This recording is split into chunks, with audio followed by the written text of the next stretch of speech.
young to not fall in love, but much too short to keep waiting around.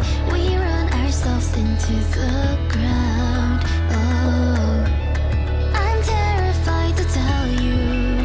Ooh, but deep down I think you already know. If patience is a virtue,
Speeding it seeds me, Z, hello! I know I got here really early, but, it looks like I am running a little late, but I am here now. Yippee! Alright, let me transition to my main screen. Hello, everybody! Speeding it seeds me, Z. I hope everyone is having a great day. Oh, let me bring the lo-fi music in the back. Let me know if the music is too loud. Great. I hope everyone is having a great day today. I was going to be starting on time, but I kept forgetting things. Like, I had to go back and grab water, and then I had to, like, write down a few notes before everything, so yippee! Anyways, we are here now, and we are ready to learn about the Boomerang Nebula, aka the nebula that most resembles the Among Us character. Well, first I'm going to quickly do attendance and then we'll get started. So, hello. Oh, let me turn on the volume. Okay, hello Eggy, hello Stella, hello Arky, hello Warpy, thank you for swinging by. Hello NYC Leprechaun, hello Ducky, hello Ichiro, glad to see you here. And hello, King Gwyn, hello Aleph Moo, and on the Twitch side, hello AAA1AA1A, that's a lot of A's, that's a lot of A's. Hello Ikatono, I shall be lurking and listening to lecture. Well, that is the best way to be listening to lecture, right? Oh, and hello Nep, good seeing you. Glad to see you and your little adorable emojis. And hello Silo, congratulations on 7K. Thank you so much, I really appreciate it. Alright, so for today's agenda, we're going to be learning about the Boomerang Nebula. So I'm going to be giving a brief presentation, just talking about the basics of the Boomerang Nebula, and then we're going to be reading the original discovery paper of the Boomerang Nebula, which was published back in 1979. And this is going to be super cool because papers back then looked pretty different than what they do now. And I thought it would be really cool to highlight this. In addition, it is one of the few papers on the Boomerang Nebula that is available to stream under a Creative Commons license. So that was also why I chose it as well. But yeah, Professor Z, I left my brain cell at home. It's okay. We can collectively string our brain cells together to create a more powerful being.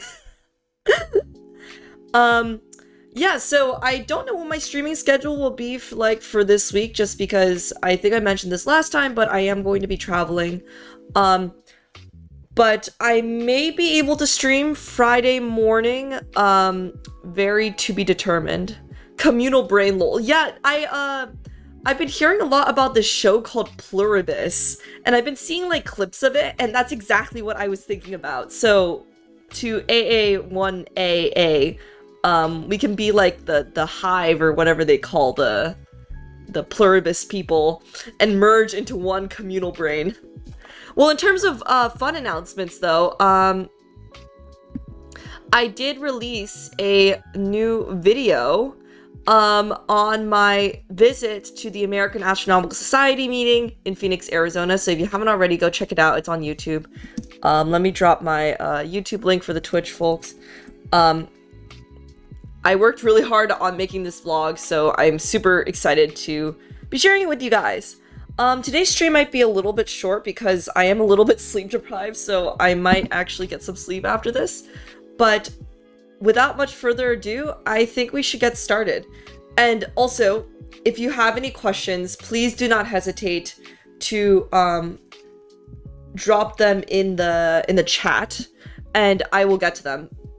Albeit, I have done quite a bit of research on the Boomerang Nebula in preparation for this presentation, but I'm certainly no complete expert on the Boomerang Nebula and all of its nitty-gritty details. So we will be able to look some stuff up together and also learn together as part of this journey. Alright, so, and if you have other suggestions for live lectures, please do let me know as well. I did get a few video suggestions about maybe doing something on the compact, oh my god, the cosmic microwave background, which is basically canonically what I am, a photon from the cosmic microwave background. So, we might check that out as well. Alright. I think we should just get started. Alright. Let's do this. Alright, so I made these slides pretty last minute, so I hope you enjoy them. Alright, so I wanted to begin by talking about the Boomerang Nebula. As you can see, this nebula, which is located in the constellation Centaurus, has a very strong resemblance to the characters from Among Us. And you may have actually already seen this nebula as a result of the memes floating around the internet. But beyond its original shape, this nebula is actually really interesting for scientists because it is a peculiar laboratory for understanding how stars die and what kinds of interesting physics emerges in a star's final moments. And so what I prepared for in this presentation is to take a look at different aspects of the Boomerang Nebula, including its shape, also the fact that it is the coldest place in the universe, and also what the future of this nebula holds, both in terms of cosmic time, but also for our scientists. Alright, so I wanted to begin by showing these first images of the Boomerang Nebula. So let me actually do this so I can really show it here. Yeah, there we go. Alright, so the first images of the Boomerang Nebula were described as a butterfly or bow tie shape. It was first discovered in 1979, which we will be looking at very shortly. Oh, I just noticed that the crop is very small on this. I will fix that real quick. Give me 1 second. Yes, okay, that should be fixed now. All right, great. Yes, so in 1979, Wegner and Glass, they're these two astronomers, they discovered this unusual butterfly nebula in prints from an existing size survey. So back then, they would actually print these images out and visually inspect them to see if there was any interesting objects.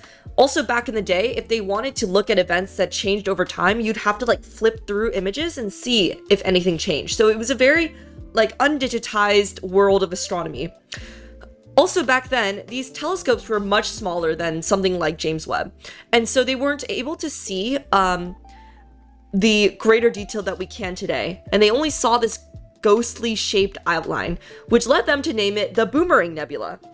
So they took this with a 1.88 meter telescope. Colder than New York? Yes, definitely colder than New York.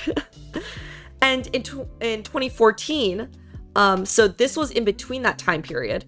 And then 2014, this is our most recent image by ALMA, which captured our most detailed image of the nebula to date, which revealed this extended ultra-cold outflow and the hourglass shape, which is shown here in orange. And this hourglass shape stretches across 3 trillion kilometers.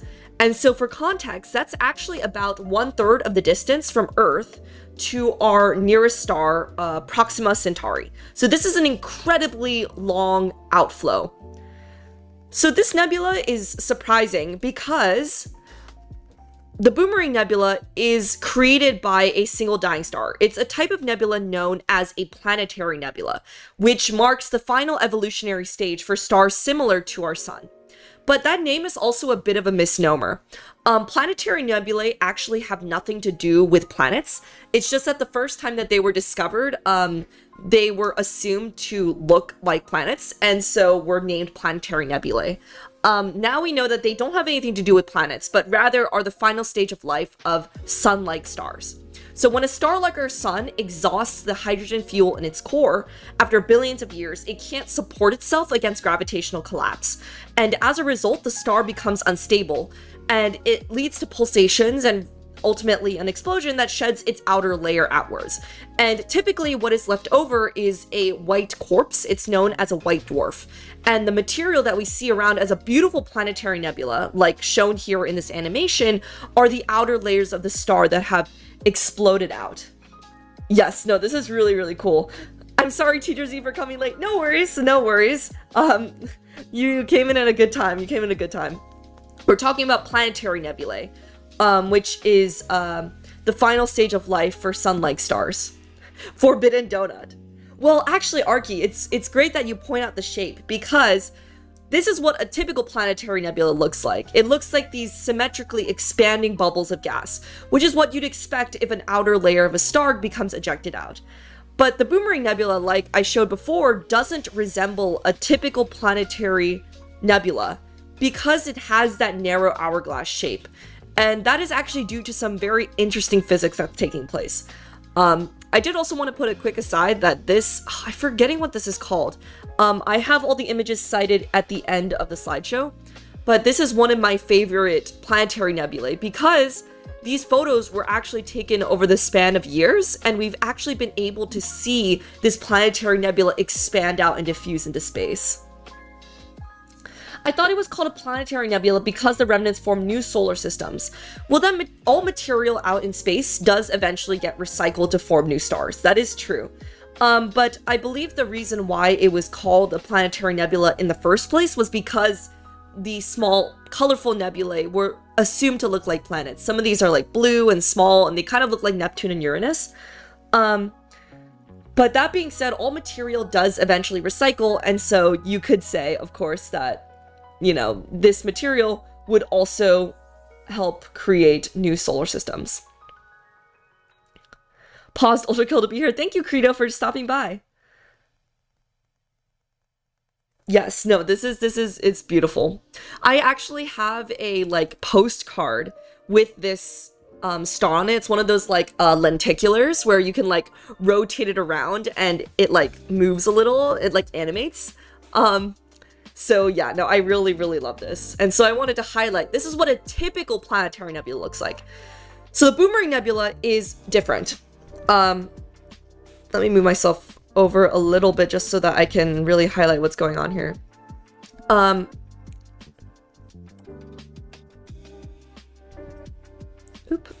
Here, let me move stuff around. Okay, great. So the Boomerang Nebula, as you may have noticed, doesn't have that kind of symmetrical shell structure. And the reason for that is because it has these jets that are coming out of the top and bottom. And so astronomers have suspected that these jets were created when the central star, the dying star at the center of this nebula, engulfed a smaller companion. And this actually injected additional energy that propels these vertical outflows. The star at the center of the Boomerang Nebula is losing a ton of mass. It's shedding 1/1000th of its mass each year, which is, I think, like roughly like a few times, or maybe even up to an order of magnitude, like a few to 10 times more than what you typically expect for a dying star. So it's a very, very active system. So this happened when a smaller star came in, and as a result of this merging event, the combined system began to rotate more rapidly and actually started to twist the magnetic field lines. And so these magnetic field lines act like these rigid tubes that guide the charged gas vertically from the poles of the star. And so the gas of this nebula is funneled along these magnetic fields out into these high-speed jets rather than escaping uniformly like the spheres. And so visually, this actually leads to two key effects. The first is that these jets actually carve holes through the dense, dusty central region. And I actually read an article on this beforehand that kind of used an analogy of like a snow plow, that these jets are sort of like snow plows, like going through this really cold gas. And this allows the star's light to escape through those holes, which is why we primarily see light escaping vertically out this way and this way. The second effect is that the jets themselves also illuminate the surrounding regions as it is expelled into space, so it preferentially also looks brighter along these jets. I need this in the 3D plastic card form. Honestly, I feel like I need the Boomerang Nebula in 3D plastic card form. It is so amazing.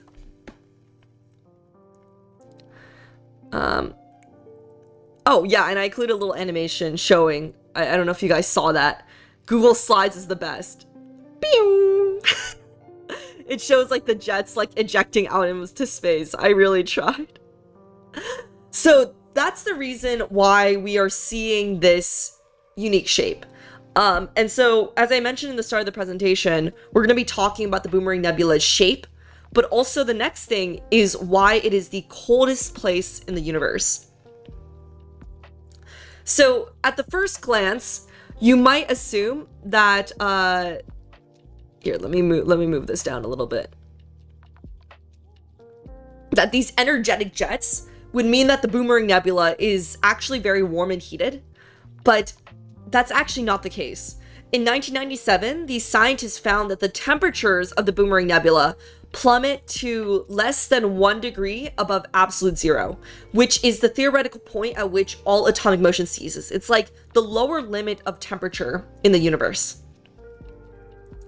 And in fact, the Boomerang Nebula is actually the coldest place that we found in the universe. It's the only location that we found that is even... Actually, I'm not sure about that, but it is definitely the coldest location so far that is colder than the cosmic microwave background radiation and the vacuum of space, which is roughly 3 degrees Kelvin. The Boomerang Nebula, on the other hand, is around 1 degrees Kelvin. So it is super duper cold. And so you might be wondering, with those vertical jets that are emerging out of this nebula, why is this actually the coldest place in the universe? And the answer to this actually lies in a little bit of fun physics. So the dying star at the nebula's center is releasing a ton of gas. Like I mentioned before, the star at the center is shedding 1/1000th of its mass per year. And as a result, it's releasing a lot of gas at really high speeds. Specifically, I wrote this down, 590,000 kilometers per hour. And that's roughly 10 times faster than what is typical for a dying star. And so what you'd expect is that this gas rushes out into the vacuum of space, expanding rapidly into this region of very low pressure. And what happens as a result is this process known as adiabatic cooling. And so I actually have a visual here to show like what exactly is going on here.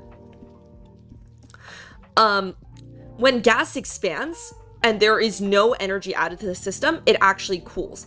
So this is an example of something that happens in the atmosphere where air molecules are spreading apart. But this is happening in space.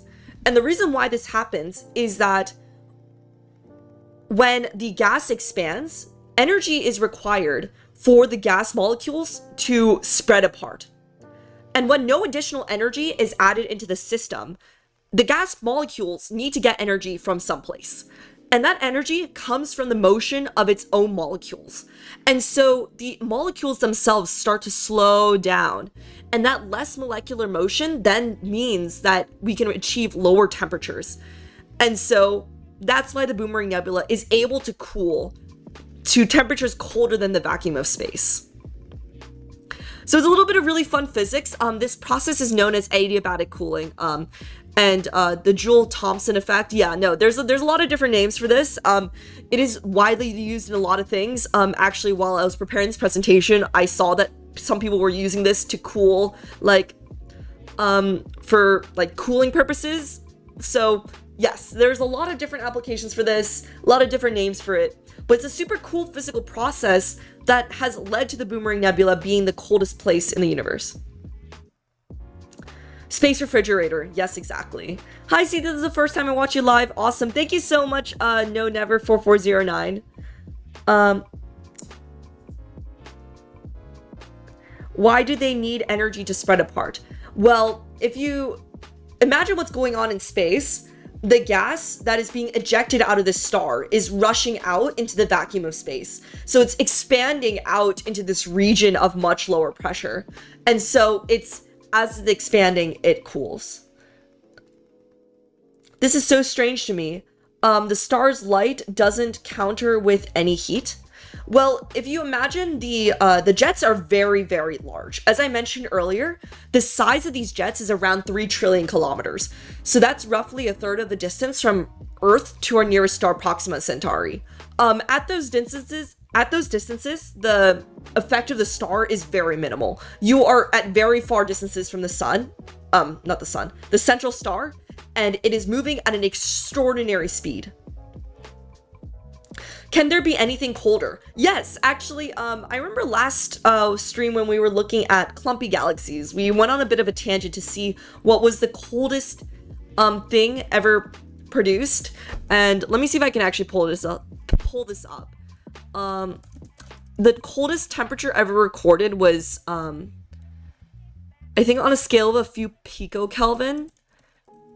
This was man-made, of course. 38 picokelvin. Let me see if I can. Yes, there was the Guinness World Records. Oh, boop.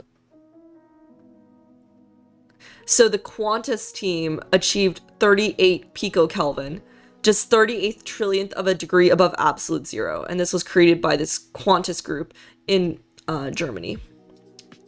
And they did this by cooling rubidium atoms into a state called a Bose-Einstein condensate. So that's a different state of matter. And they did this using a time domain matter lens system, which uses the magnetic lenses to hold the atoms still and thus reduce their total energy. That's because temperature is basically a measure of how the atoms move. And I remember reading about this last time. What's crazy is that they encased the whole system in a cylinder and then they launched it on a tower. And then they were able to achieve like the vacuum of space, or the free fall conditions of space, and remove a little bit more energy as well. So yeah, no, this is really, really impressive. 38 picokelvin, yeah, exactly. So I'll still need to wear a jacket. Well, I mean, I feel like at those temperatures, you'd have a few other things to worry about.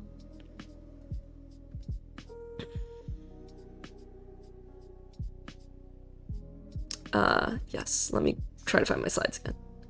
Yes. Hello, Millennium! Boom. Yes, space went boom. Is the gas propelling itself or something? Well, so the reason why we're getting these outflows is because scientists believe that the star at the center actually went through a merging event where the central star actually merged with a smaller companion, and that added a lot of energy to the system. In addition, it led to the magnetic field lines getting tangled, and these very powerful jets emerging vertically out of the system. I assume the initial energy came from the gas being expelled, the stars providing the initial energy. Yes. Correct my understanding if I'm wrong, but unless any particle is increasing or changing its velocity, shouldn't its energy remain the same? I'm not sure if I quite understand what you mean by that question. I think maybe this will help.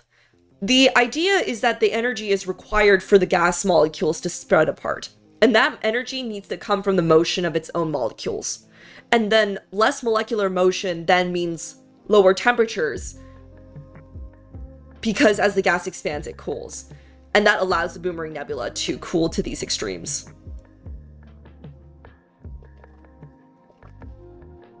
O7 as well, Z. Thank you so much, Millennium. I feel like as the gas particles move away, there's less heat transfer. Well, I think what's important here is we're not actually thinking about heat transfer. We're thinking about each molecule individually. I guess this diagram is probably more applicable for the case of like Earth's atmosphere, but it's more visualizing about how the molecules move apart from each other, not necessarily heat transfer. And for the molecules to expand out into a region of lower pressure, then it needs energy to spread apart. I'm thinking about it like throwing a ball, I guess. I think there could be some analogies to throwing a ball. I think in some ways you're thinking of each particle, or for the ball, for instance, you're thinking about the ball having some sort of energy budget, which is converted between kinetic energy and potential energy. In a similar instance, these particles or these molecules need to obtain energy from somewhere in order to spread out into a region of lower pressure. And in order to account for that, they need to extract energy from their own sort of potential energy, which is the motion of their particles.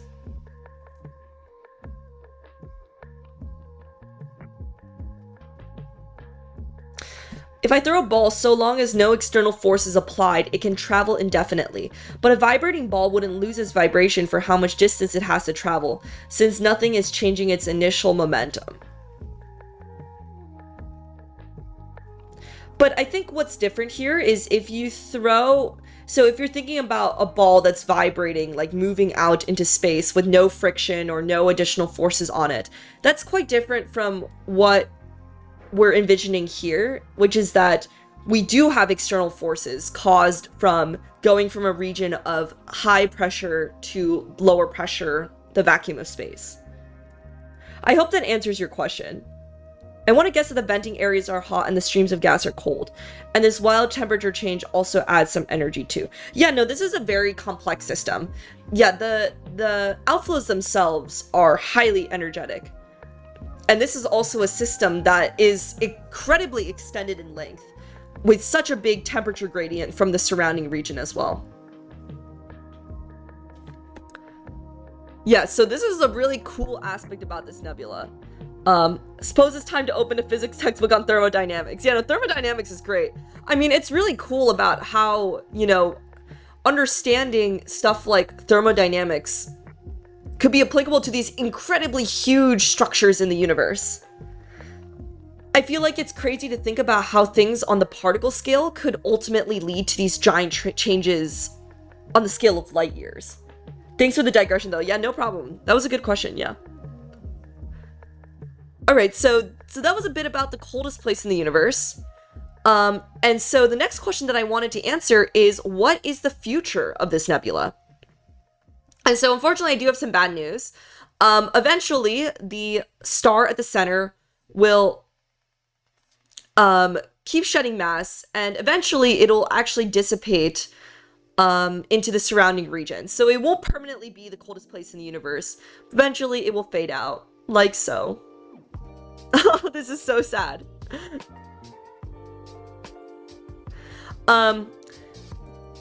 So the extreme cooling, as I mentioned before, is not permanent because it is a consequence of this very, brief and violent phase of stellar mass loss.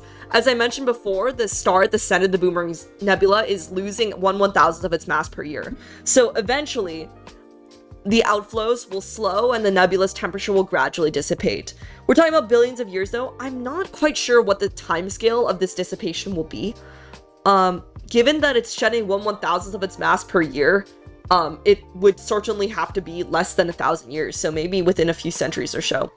Planetary nebulas definitely move on a much faster scale than something like a galaxy collision, for instance. But even though the Boomerang Nebula will fade, I did want to briefly mention that the Boomerang Nebula right now is a really great opportunity to study stellar death. One of the studies that I encountered while creating this presentation was that recent observations with the ALMA radio telescope, which created the orange part of this image here, have started to map the nebula's carbon monoxide emission. And this is important because carbon monoxide helps trace the winds that are ejected from the star at the center. And so altogether, these efforts will hopefully show that we do have a lot left to understand about the final stages of a star's life, especially the extreme conditions that have led to the Boomerang Nebula creating the coldest temperatures in the universe. So, although it will ultimately fade away, the Boomerang Nebula is definitely a astrophysical imposter, which will continue to challenge our understanding of stellar death. So, so that was a really brief presentation on sort of the Boomerang Nebula in general. I did want to highlight some more research stuff, but let me quickly read through chat. I'm not a physics student, but thermodynamics is so cool. I do agree with that. It is very cool. Is there a way to put mass back in? Well, there doesn't seem to be any companion stars in this system, so unfortunately not. So, yeah. I wonder how heat transfer works in space. Hello, very sus. Thank you so much, Tyler Knoll. That was a fast presentation. Yeah, I mean, I was actually aiming for this part to be only like 10 minutes and then focus on the discovery paper, which is super duper cool. Why do people get sad when they learn something in space isn't permanent? Like, you'll be dust before then. Actually, I feel like people are... I wouldn't say sad, but can sometimes be more worried about stuff in space not being permanent. For instance, whenever I like bring up the concept of like astrophysical timescales, the most common example that I've heard from people of the general public is people being like, oh my god, yeah, no, the Milky Way and then the Andromeda Galaxy are eventually going to collide. That is true, but that won't happen in billions of years. And sometimes there's a little bit of anxiety as to like what will happen then. Or the fact that the sun will eventually die and in its final moments swell up to become a red giant which will engulf everything including Earth. Like, this also won't happen for billions of years.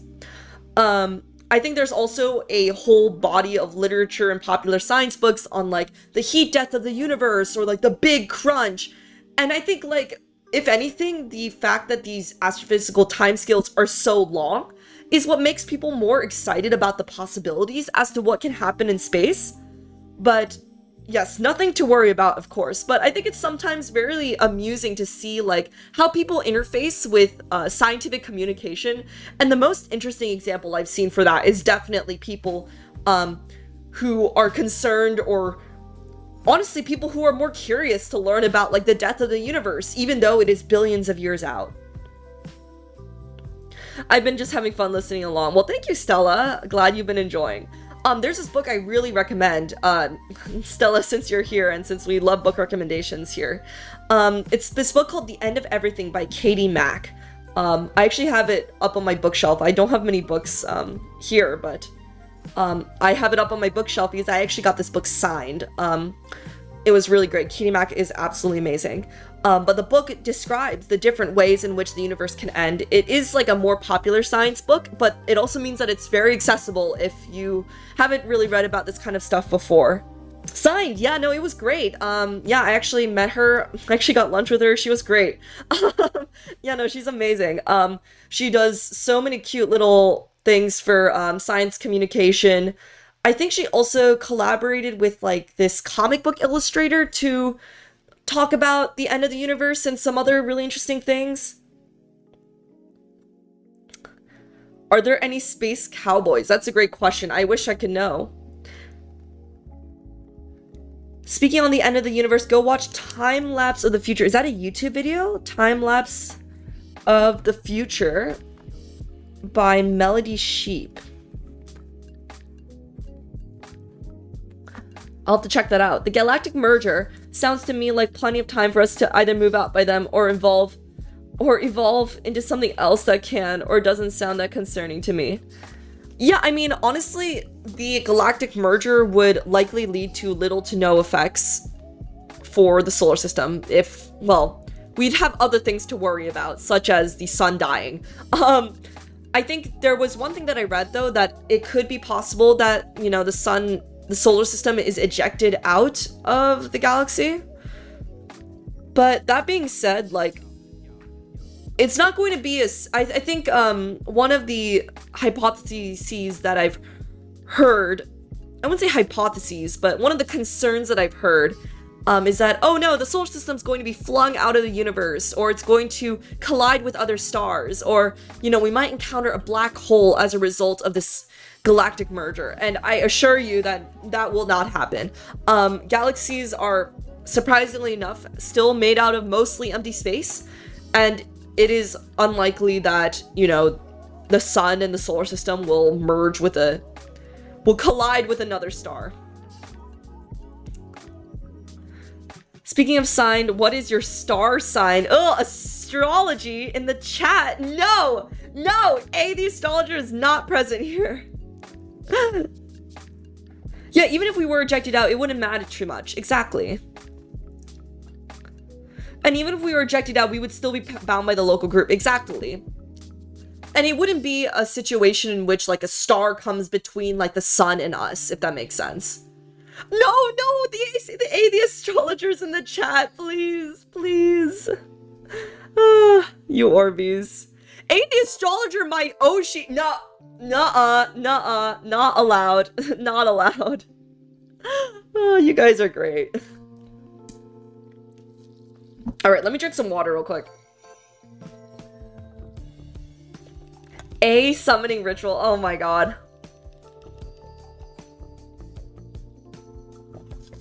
You members are having too much fun with the A the astrologer emoji. I love it. You know my name. AAA1AA1A says, you know my name is a reference to A the astrologer. Well, it appears to me that you are quite literally spreading the word of A. The people want her back. I always joke that one day, you know, one day I'll just graduate and I'll never return and it'll just permanently be A the astrologer. A star. You Orbeez love A too much. Maybe I should just graduate and just permanently leave and only come back as A the astrologer. Your name has Altair in it, or is that the system you're from? Actually, the original name for Altair is because it's my favorite star. It's in the constellation Aquila, which, surprisingly enough, all has a lot of A's in it. Altair, Aquila... maybe this was destiny. No, Z? No! No! It's not like we live next to the Baodi's Void or anything. If we get flung, we'll still be near things. Yeah. And I think by then, I'm hopeful that we will be a spacefaring civilization and will not be limited by the bounds of our solar system. Why do you like Altair? It is a gorgeous star. It's one of the stars in the summer triangle. It's really cute to point out. It's this gorgeous, like, white star. My favorite star is Stevenson 218. That's a really specific one, Murpy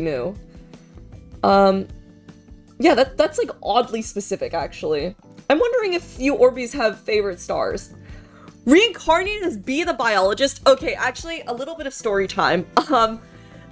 I am kind of bad at biology. Like, biology is like my kryptonite. I think it has to do with the, I was never able to, like, fully wrap my head around, like, cell biology and that kind of stuff. I remember when I, like, learned about, like, the parts of the cell for the first time, I used to be so confused. I remember watching, like Bill Nye videos. And that was fun, though. That was fun. I love biology. No, biology is really cool. I think biology is really cool. That being said, I think I was biased because I just loved astrophysics so much from a young age. The Milky Way revolves around A. That is not true. Our sun, Sol? Yeah, exactly. Oh, I like Alpha Centauri and Tau Ceti, both from sci-fi books. Yeah, that's cool. Orbeez, what is your favorite organelle? The Golgi apparatus. Wait, I don't know if you guys remember this, but I came across the song that was like... I was just recently reminded about this 2 days ago. Because I was talking with somebody, and they were like, do you remember that, like, little jingle to learn the organelles? And it was like, cells, we're made of organelles. Try to pull a fast one, the cytoplasm gels. The nucleus takes over, controlling everything. The something, you know? You guys know what I'm talking about? If you don't know what I'm talking about, I probably sound absolutely wild right now. Hello, Raid. Congrats on 7K. Thank you so much.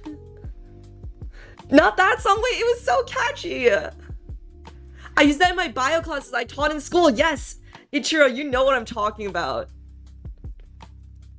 Tyler is confused. Yeah, no. If you search up, like, organelle song, I think it pops up. That and there was another one for history that was, like, on Mesopotamia. Oh, I'm trying to remember what it's called. It was like, oh, it was the Euphrates River, and it was like, by the Euphrates River, by the Euphrates River. I don't remember anything else about this song, other than the fact that it goes by the Euphrates River. I've never heard that song. It sounds like a nightmare. Well, it was so catchy, and I remember, like, that's literally how, like, I first was, like, memorizing these, I think. We need a physics song. We don't have physics songs, but I think we have really cool acronyms. For instance, like the star types is like OBAFGKM, which, and the famous acronym is like Oh, be a fine girl / guy, kiss me. That's kind of fun. Or all the ones for the planets. There's like a competition every year to brainstorm the most creative acronyms. But I wonder how that competition is going now in the age of AI. The Cell Rap is the name of that song. I appear. Yeah, why did the bio and chem kids get all the fun stuff? Well, I hope that, you know, doing physics, I can make that a little bit fun too. Because, oh yeah, another thing that I used to love watching when I was doing more biology stuff is the Amoeba Sisters. I don't know if they're still making content, but they were like amazing. I just say OBAFGKM, exactly. I like Strange Stars. Strange Stars are really interesting.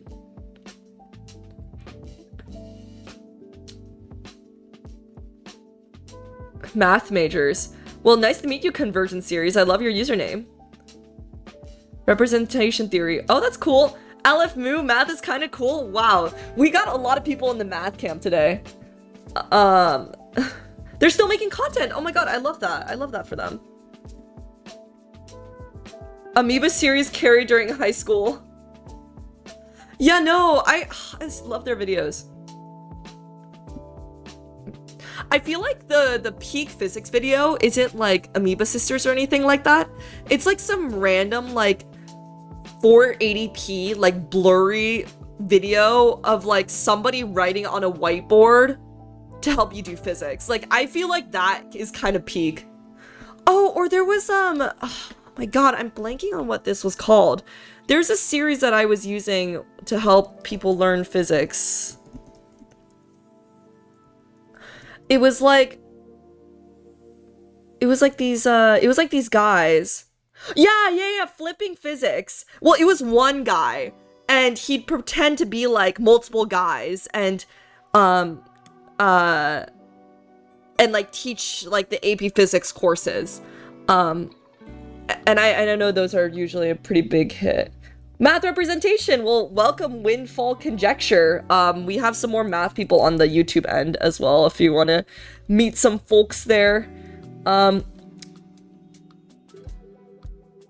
Amoeba Sisters, that woke up old memory. Yeah, exactly. Graph theory and topology are neat. Are you saying he was in multiple places at once? Well, if you see his videos, like, it's basically like he kind of like copies and pastes like his video like 3 times, and he has like he acts out different students. Like he acts out a student that like is like a know-it-all student, and then he acts like a student who like doesn't really know what's going on, and like he like acts out the role of like different students and like answers the questions from these different students. It's a little hard to explain, but yeah, he does like content on AP physics, which is why I was like referring his videos, but I don't know if he does content on anything else. Yeah.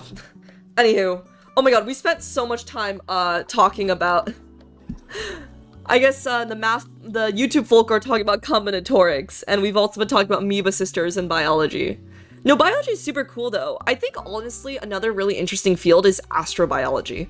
I feel like that can range from a lot of different things. I'm pretty sure I've mentioned this a few times, but I actually know somebody who works on like fungi in space because they can reproduce quickly. So in the situation of like there's damage to a building, like it can literally like biologically grow, and you can like grow different shapes out of it. So that's like one end, and the other end is like understanding like what chemicals are needed for like life to occur. And you know, how different plants can host like very different types of life. For instance, like the methane rivers of Titan, like there could potentially be life in there that is based off of methane, which is something that we haven't encountered on Earth. So astrobiology, I think, is a really, really cool intersection. I have actually heard of a lot of people interested in biology who sort of transition into astrobiology because of their interest in space without having to fully like go into like all the physics, for instance. Astrobiology and cosmic sociology are going to be fields that will take off if/when we discover life outside Earth. Yeah, no, exactly. There's just been this really famous paper that's been going around. It's about, it's been pretty prominent in some discussions in, like, my research group and stuff like that.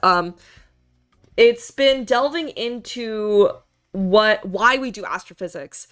And the paper has a few controversial comments, but one of the things that I did like about this paper is that it sort of discusses how, in the case that we were to discover life, like, one of the practical applications of astrophysics would then be to interpret that.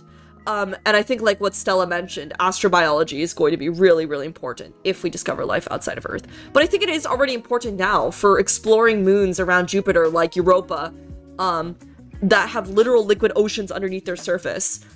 In that instance, even marine biology has been helpful. Like, we've been trying to understand how life emerges from the thermal vents at the bottom of the ocean as a model to understand if life could emerge from similar thermal vents on other moons or planets. Good morning, Ambience. Thank you so much for stopping by. Space tardigrades, yeah. I actually have a deathly fear of tardigrades. I did a collab with Phi about a year ago now about my fear of tardigrades, so yeah. Astrophysics is obviously the study of star signs, says the person who is an advocate for my alter ego, A, the astrologer. Phi the neutrophil. Yes, exactly. Actually, let me drop the V theorem stuff. I'm sure many of you guys already know, but I'm part of a group called V Theorem. We are a group of scientific communicators, and one of the people is Phi the neutrophil, who I recently did a video on together. Really great people. Whoa, I guess the one on YouTube kind of got a little bit borked. Yeah, what's going on there?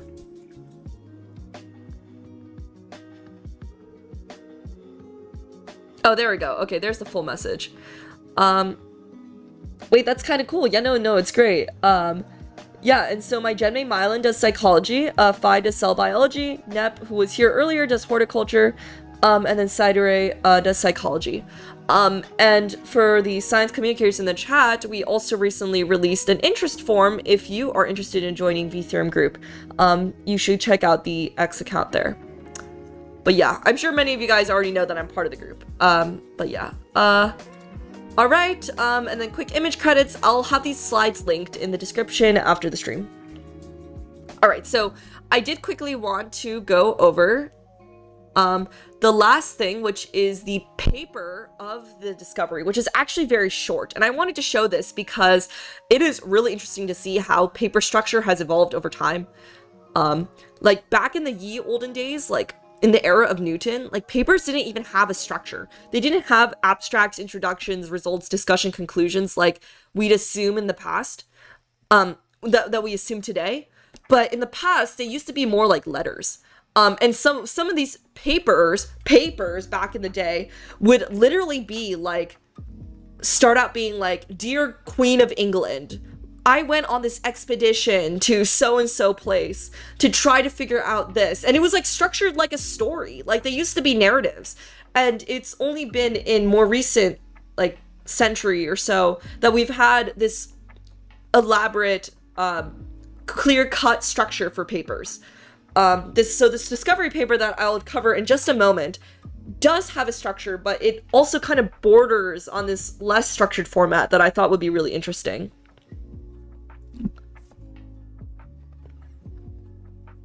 If I were smarter, I might have considered joining. Well, you can check out our channels and support us. That would be really greatly appreciated as well. Oh, yeah. And so before we delve into this paper, I also wanted to highlight some of the papers I'm encountering on the Boomerang Nebula that might be interesting reads if you want to learn more. So these two papers have been on the ALMA observation. So ALMA is a radio telescope. It's actually a series of like many radio dishes, and it has been probing the really cold gas of the Boomerang Nebula. And so these two papers from 2017 and 2013 sort of describe this coldest place in the universe. And one of the really important things that it mentions here is that it really breaks down the outflow idea that I was talking about earlier, about how the ultra fast, ultra massive outflows that are coming out of the central star is what's leading to it to be the coldest place in the universe. So these are really cool reads.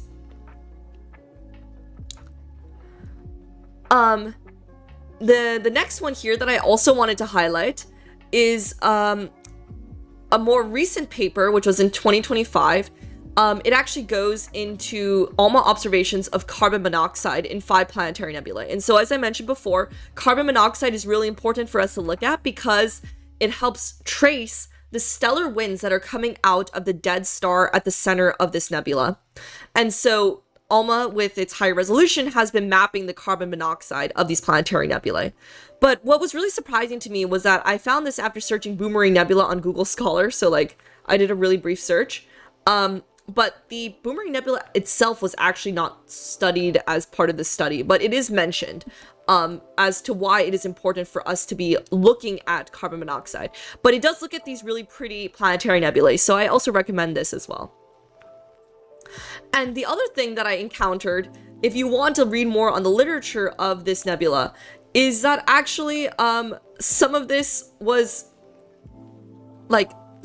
wasn't even on the right Boomerang Nebula. So it turns out that there is another type of Boomerang Nebula that is a pulsar, which is basically the dead star of an incredibly massive star. Like the dead remnant of an incredibly massive star. So it has nothing to do with planetary nebulae. And the reason why I found this out was because I was Googling Boomerang Nebula and I was getting all these results for X-ray and gamma ray emission. And this was surprising because X-ray and gamma ray emission occur for very highly energetic sources. They occur for things for like black holes and neutron stars. And they don't occur for things like planetary nebulae, which have to do with the death of sun-like stars, which are more common. And I was like, okay, that's really interesting. Like, why are they looking at the X-ray of the Boomerang Nebula? Am I just missing something? And I was like reading it and I like scrolled down a bit and I was like, oh, this is not the right Boomerang Nebula. This is actually a very different Boomerang Nebula. Yeah, no, it literally is an imposter. This is literally an imposter. So if you want to read up on the literature, please be careful. Do not fall into this trap.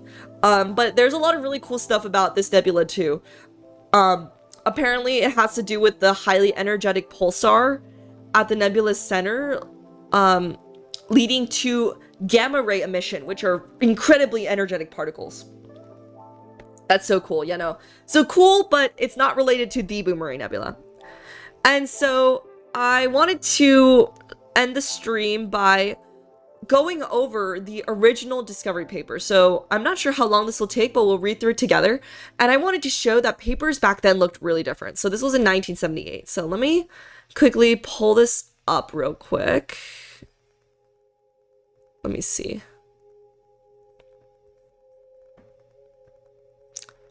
Yes. Perfect.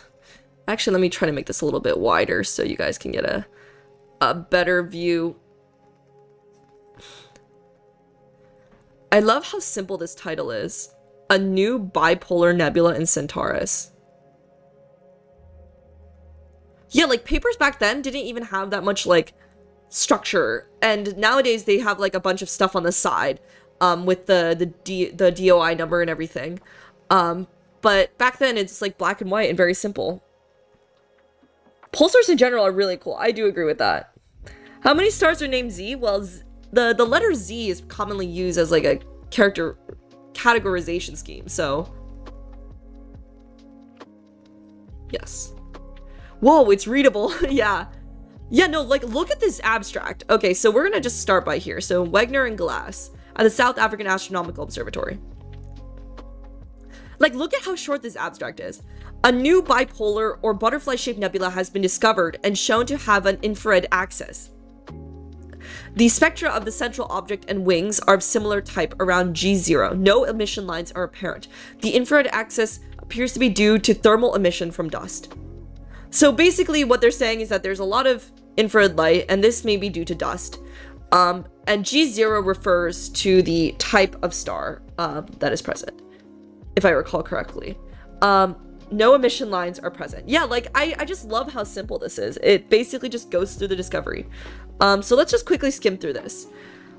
During an inspection of print number 172 from the Quick Blue Survey of ESO, that's the European Southern Observatory, one of us, wait, like, look at how narrative this is. One of us, GW, that refers to G. Wegner here, noted an unusual nebulosity of butterfly or bow tie shape. Subsequently, blue and visual plates were obtained using the Wien corrector at the Newtonian focus of the 1.88 meter telescope in Sutherland. The blue plate taken in good seeing is reproduced here, and they actually have a photo of this below. The object is apparent to the observer at the telescope as a bright central star situated between two nebulosities. It appears to belong to the class of bipolar nebulae discussed inter alia, I actually don't know what that means, by Calvin and Cohen. Its dimensions are approximately 55 by 21 arcsecs, and it gives like the coordinates. And this object has been noted by the ESO group, who classified it as peculiar. It is just visible on this plate taken in 1910, which is crazy. It does not appear to be associated with any extended disk clouds, although it appears from the ESO print that there are very small dark areas about 40 arcmen to its south. Like, I feel like the tone of this too is very different. Like, it's very conversational. Well, I guess for discovery papers like these, if you find something quick, like, it wouldn't really be typical to like write up a whole like introduction and everything. And nowadays we have large surveys, and so, you know, discussing about one object is quite rare. But this paper just goes straight into it. They're like, hey, we discovered this thing. No, like, introduction, like, no, like, existing literature. There's a bit of mention here about how it belongs to this class of bipolar nebulae. But other than that, it's very clear-cut. That's a really nice quality of life simplification without losing any of the critical information. Yeah. I enjoyed old papers, no links, vids, or templates. A paper outside a PDF structure is scary, but beautiful. Yeah, no, it kind of makes me wonder how math people prepared their papers before LaTeX before it became standard. Well, I'm sure that maybe a part of it was like handwritten or, yeah, I'm actually kind of curious as to how they did that. That's actually interesting. Is it necessary to have all the fluff at the front? Well, for observational papers nowadays where we have lots of surveys, it typically is because time on the telescope is given based off of a proposal you gave. And that proposal is typically inspired or motivated by existing literature. And so it's very important to emphasize that. So for instance, if you have a survey looking at the first galaxies of the universe, that is probably motivated by trying to understand how the first galaxies formed, and that probably requires you to cite some papers on galaxy formation and give a bit of context as to why you're looking at this subset of galaxies and so forth. But in this instance, I guess they're just talking about the discovery of one thing, which is maybe why it's much more simpler. Yeah. Alright, so this discovery of this nebula adds to the growing number of interesting objects classed as bipolar nebulae. Recent studies seem to have adopted the following schematic model, which can account for the characteristic double nebular lobes. This consists of a toroidal equatorial disk of dust that obscures the central stars, surrounded by a cloud of gas and dust, which creates symmetrically placed reflection nebulae. Although one model seems to account qualitatively for their observed geometry, it is not present clear whether the bipolar nebulae all arise from similar stages of stellar evolution. That's interesting. So I guess they're saying that this nebulae falls into this classification of bipolar nebulae. But as I mentioned before, like, typical planetary nebula expand outward through these spherical shells. So I'm sure that they were commenting on why the nebula has this specific shape. I guess they're also commenting on how it's creating reflection nebulae, which is interesting because reflection nebulae are a whole different type of nebulae that are caused when the star within it sort of like reflects within the nebulae. Typically those fall under a different category from planetary nebulae, which are the remnants of sun-like stars. So I'm sure that there were still a lot of questions at the time. Oh. Yeah, so I guess we can probably skip this section. It just describes about how they gathered the light.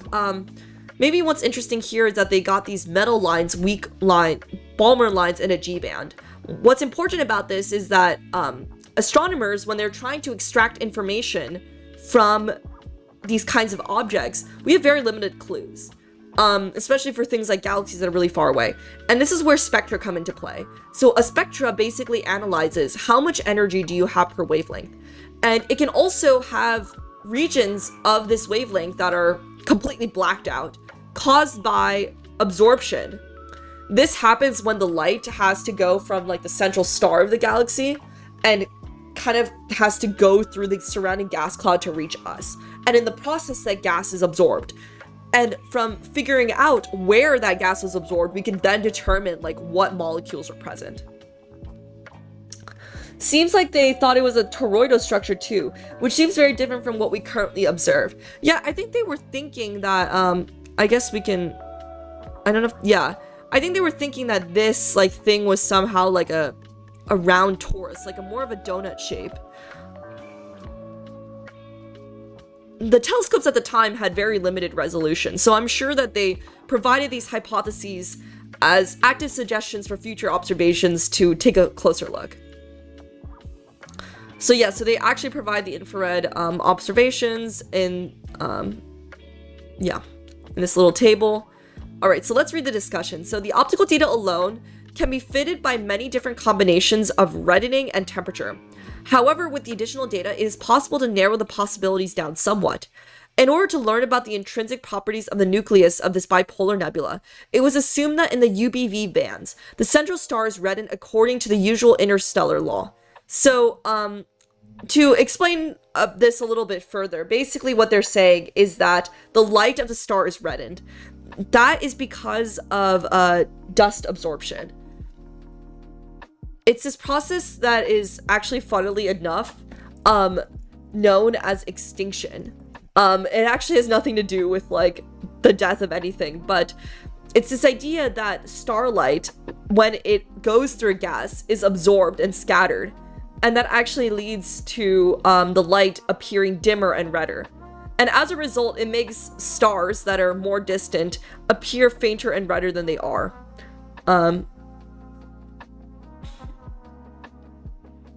So it's a really interesting feature that they're discussing here. Yeah, and so using that light information, they were able to find that the central star could be either an A dwarf, a G giant, or K dwarf. So these are different stellar classifications. The spectrum, actually, maybe as a quick aside, I could talk a bit about...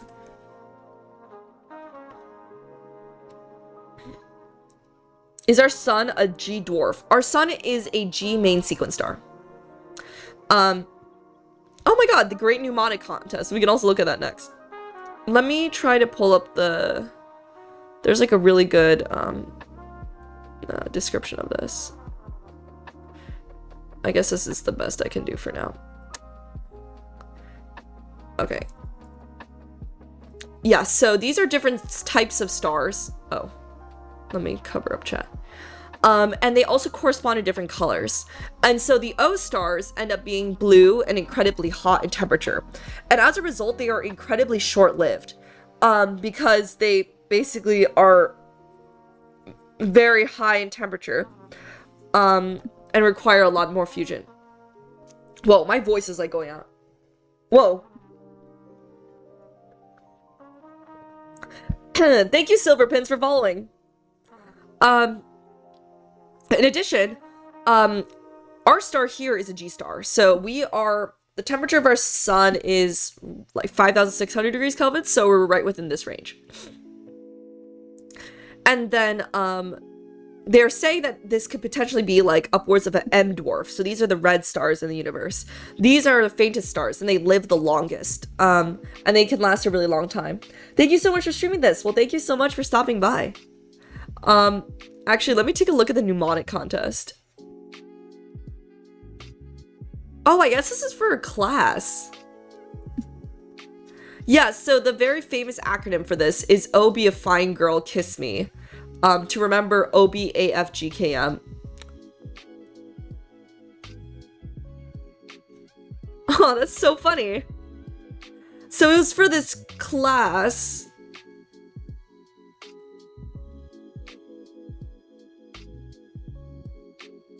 Interesting. It's 2013 entries. Oscar, be a friend, go kiss Maria. What is this? Omniscient babies are far guiltier knowing mom loves to yodel. Oh, that's kind of fun. Offensive bears attack. Fearsome growls, killing many lively terrestrial youth. This is beautiful. Orbeez, a fine girl, kick me? No, that's weird. That's weird. there's winners. Let's see. Only brilliant astronomers fix grave Kepler mistakes. Cannibal award. Oven bake and fire grilled Kepler meat. Why we do this award. Only boring astronomers fight green killer Martians. Wait, I love this one. Only boring astronomers fight green killer Martians. Grand prize was Oscar be a friend, go kiss Maria. I feel like it's kind of similar to the original one. Poor Kepler. What are the LTY? Actually, yeah, so as I showed you guys before, OBAFGKM, right? Red stars. LTY are like brown dwarfs. They are stars that have barely started fusion. And some people don't even count them as part of the system themselves. Because Y stars are basically like they are very, very, very dim. Let me show you this. So here's an example. So our star, the sun, is a G star. This is a red dwarf star, the lowest mass star. So this is on the very tail end of red dwarfs.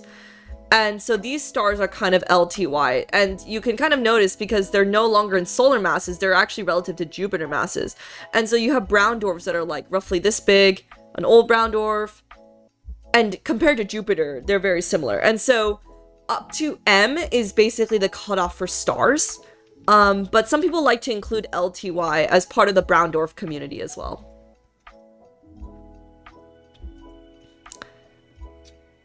Yeah, no, this is great.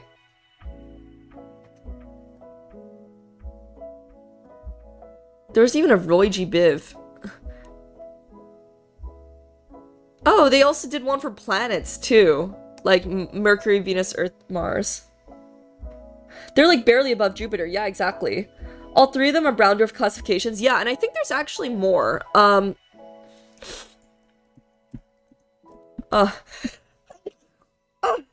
Oh my god. I hope I'm not getting sick. I think LTY is... I'm scrolling on Wikipedia to try to find this.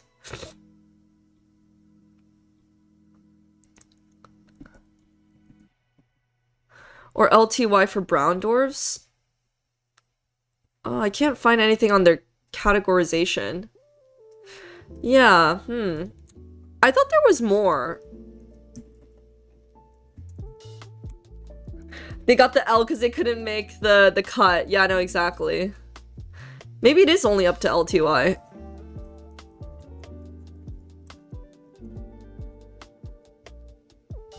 I got automoted? Oh no, wait, what happened?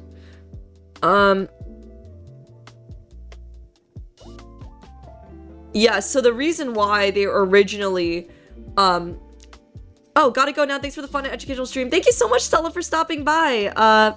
Thank you. Yeah, so the original reason why they are in such a weird order is because initially the stars were actually classified alphabetically based on the strength of their hydrogen lines. And Annie Jumpcannon, who, amazing astronomer, amazing female scientist, she reordered these classes based off of stellar temperature, which is a more accurate depiction of stellar classification, which is why they got shuffled around a little bit.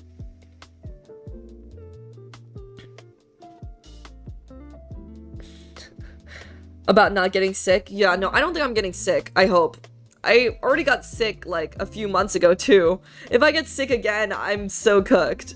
No, not even a few months ago, like a month ago. Yeah. This is a really cool stream. Thank you so much, Kwong. I will watch after work and give a comment. Well, thank you so much. I really appreciate it. Yeah, so let's keep reading this. So, the spectroscopic observations eliminate the first possibility. So they get rid of the fact that it's an A dwarf. So they get rid of this more massive, or the more hotter version. For a K2V star, so that's also another classification with more specificity. So this 2 and V also implies greater specificity of the stellar classification types. And so they have the image here. Oh, what? Oh, okay. Wow, there was a really weird gap. However, central star in the neighborhood of spectral class 3 with redditing AV22 mag, the situation is somewhat better. So they're saying, oh, it might be a G star. That's really interesting because this star is actually part of a, it's called a post asymptotic giant branch star. Wow, my voice is really going out. And I'm wondering how they sort of determined, you know, the exact spectral class, especially given that these stars are very unstable in the final stages of a star's life. Yeah, no, Wikipedia has a really good article. Hydrate, yes, I am hydrating right now. Yeah. And so they have the energy distribution here. And so for reference, they provide the distribution of a black body. And so they show the energy distribution of this bipolar nebula, which is how they figured out what type of star it is. So they found infrared axes, so the dustiness, associated with bipolar nebulae, which was found in existing papers. And since then, all of the 12 morphologically similar objects have been measured show infrared emission indicative of dust shells. The presently studied bipolar nebula fits in well with this trend, where the infrared data has been fitted with a black body distribution of temperature near 800 degrees Kelvin. So that's sort of how they figure out the temperature of the object, by using this kind of black body modeling shown from the plot. The material properties must be beyond fascinating. Yeah, no, and I think it's really cool to see how scientists actually play around with this data in order to understand like how these nebulae work. So the bipolar nebula in Centaurus appears to be of the usual composite structure with a reddened central star near spectral type G03, surrounded by a re-emitting dust shell near 800 degrees Kelvin. Most of these bipolar nebulae have spectra dominated by strong forbidden emission lines, but a small group of them have A to F type spectra and emission lines. It appears that the new object most closely resembles the latter. So they were sort of probing this new category of bipolar nebulae, which is, for planetary nebula, indicative of very extreme stellar death physics. And so they also cite this other paper, which speculate that this subgroup is composed of pre-main sequence objects. That's interesting, because that's actually the opposite of what happens. This subgroup, or at least this bipolar nebula, is composed of an object that is post main sequence. So main sequence is like the era of which like the sun is living in. It's sort of like the middle of the lifespan, the longest period of its lifespan. This is a star at the end of its lifespan, and basically these people had speculated that this nebula was caused by these stars first being born, which is really interesting, because they are found near dark clouds. And so they must have thought that this must be a star that has just been formed. However, the spectra of this particular object and known types of these objects differ somewhat. Yes, the latter usually show Balmer emission lines and late spectral types, or are A or B type stars associated with nebulosity. Interesting. It's really interesting to see what kind of ideas were floating around at the time, especially before they had the high enough resolution in order to understand this object. But yeah, this was a 6-page paper, but one of the pages was blank. So this was literally like, oh, I realized I was covering up my model this whole time. I hope that wasn't too long. This is literally like a 4-page long paper. It's super interesting to see how papers have evolved since then. But also the methods of which we've been looking at these objects have changed. This was found by literally manually going through these plates of images and being like, oh, this thing looks really interesting. And they didn't even find it when they first photographed it. They had to manually go through each of these plates, and this was found like 2 years later. I think you covered it for about 5 minutes. Oh, okay, that's chill then. But nowadays we're having these huge surveys where we're going through thousands of galaxies at a time.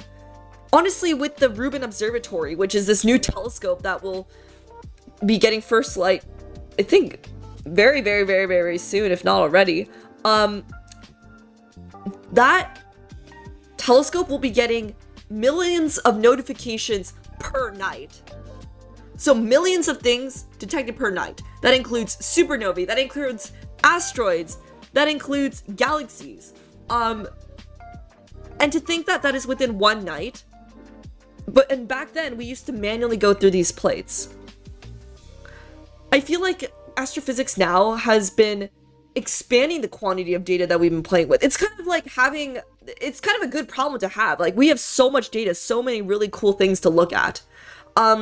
It's also leads to a big data problem, but there's been a lot of ways in which scientists have also been probing this from the computational end by trying to use AI or these other types of features in order to better break down this immense quantity of data that we're receiving with these new powerful telescopes.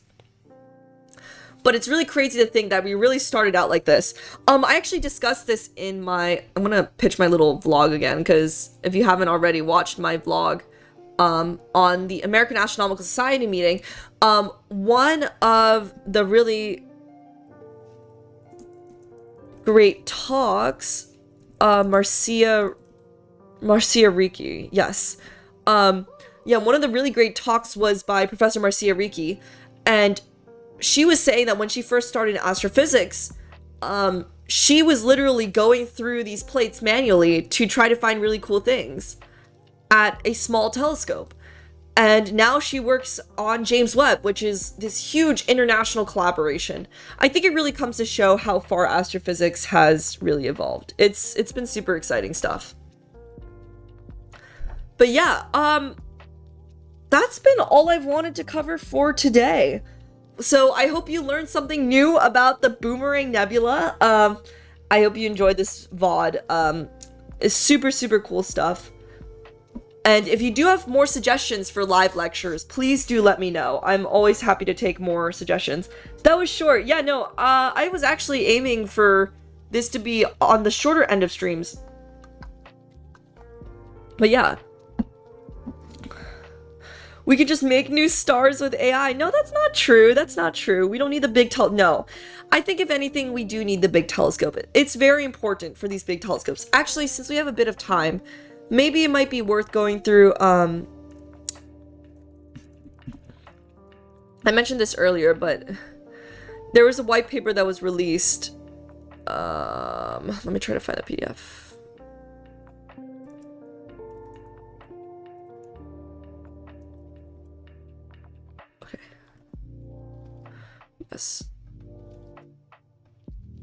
Yes, so there was this paper that was released on the archive about like a week or two ago, and it's titled "Why Do We Do Astrophysics?" It's written by David Hogg. This paper is a really interesting read and has sparked a lot of conversation on a lot of different things, but the primary topic is the use of AI in astrophysics. And one of the things that I agreed with in this paper was that we should be treating AI like a collaborator. Yeah, so this actually becomes quite philosophical. It discusses about why people do astrophysics and stuff like that. And so it kind of discusses into sort of two extremes as to what David was thinking about policy for AI. And so like one example was the let them cook, like I kid you not, the let them cook strategy, in which we fully embrace the AI and have like the AI be able to do research from start to finish. And then on the other extreme is that we basically ban and punish, like we literally like shut down using AI at all in science. And obviously both of these are pretty bad. And so what he was suggesting was a middle way. And I actually really enjoyed this paragraph.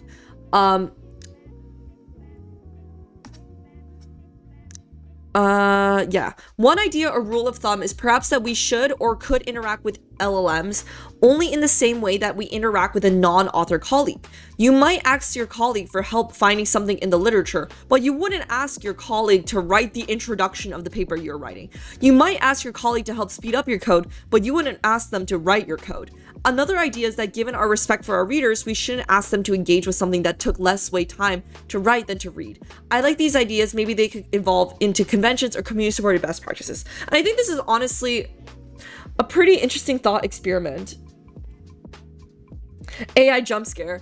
Well, I think this has been like a really interesting discussion on how to navigate AI, because it is true that it is becoming a bigger conversation topic and it's becoming more integrated into research.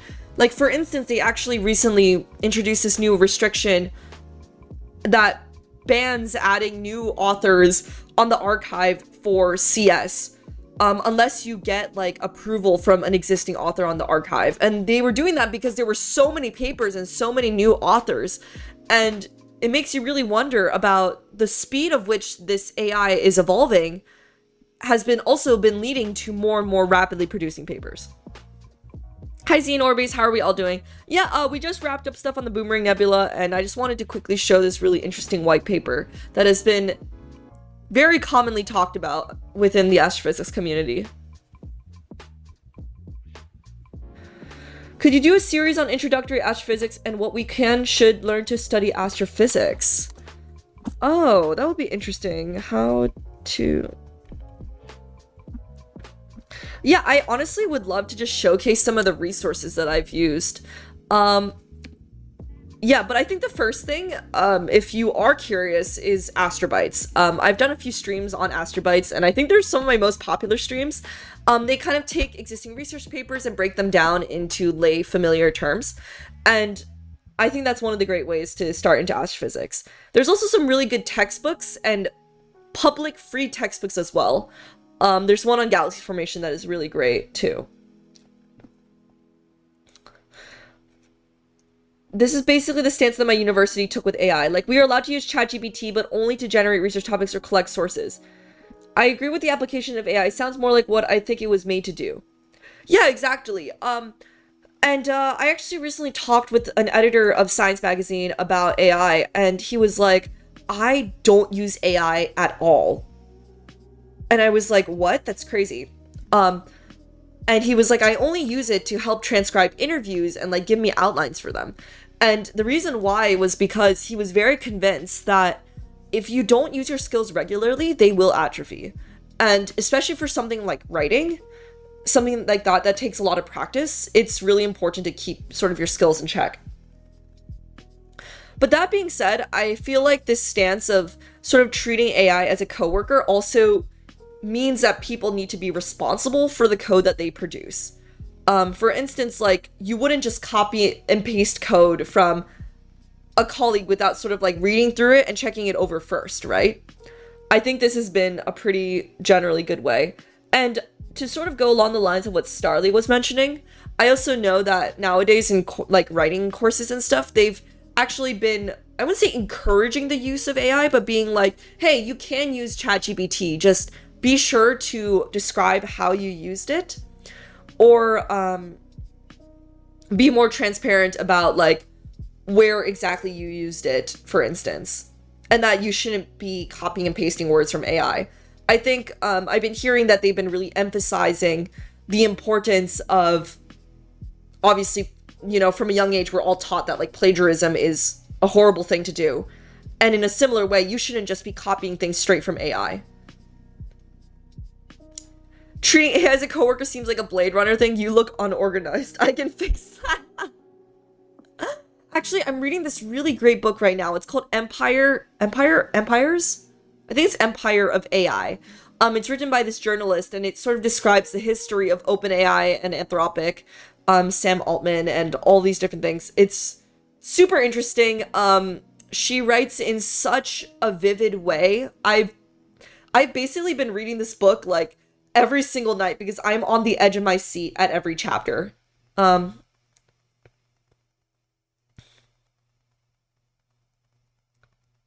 don't use a skill breathing manually frequently, but it doesn't atrophy. But it's almost like running, right? Like, if you don't use your skill of running manually, it will atrophy. Hi Z, hello Tactical Potatoes. I love your profile picture. It looks like a smiling potato. I can't really see it that clearly though. How do they make the carpet at the planetarium without AI? Yeah, no. Yeah, I mean this paper has been discussed pretty frequently. This paper goes into a lot of different things. Some areas are more controversial than others, but it is a really interesting read, and I actually read it from top to finish, and it really made me think about the question that's being posed is actually, why do we do astrophysics? And most of it is actually discussing why astrophysics is relevant and important. Manual breathing is a debuff, not a skill. You aren't breathing manually. I gotta get going. Thanks a lot, Z, for this lecture tonight. I learned quite a bit. Have a great night. Well, speaking of that, I was actually about to wrap up stream as well. So let's quickly see who is streaming on Twitch so that we can raid. Let's see. Let me refresh my Twitch. Oh my god, lots of people are streaming. Alright, so we have a few options. Astro Canuck is doing Space Lego and Space News. Nerduino, who is a JPL scientist, if I recall correctly, is doing Astronomer playing Rise of Piracy. Melissa in Denial is doing Carmen 14 dating. Sensei Live is doing Rabbit and Steel. I don't know what that is. Alright, so we have a few options. We can do Astro... Oh! Thank you, my name is Jess for following. R and S? What is R and S? Rabbit and Steel? Let's see. That recreates the essence of MMO rating. I'm not really sure what this is. Yeah, I think we should honestly go for Nerduino. I don't think I've actually raided into Nerduino before. We were originally planning to do a collab, but unfortunately, our plans have been very busy. Oh. Let me put the Twitch link. So if you're on the YouTube side, go hop on over to Twitch. And then copy and paste the raid message, which I also just put in there. And we are going to raid Nerduino.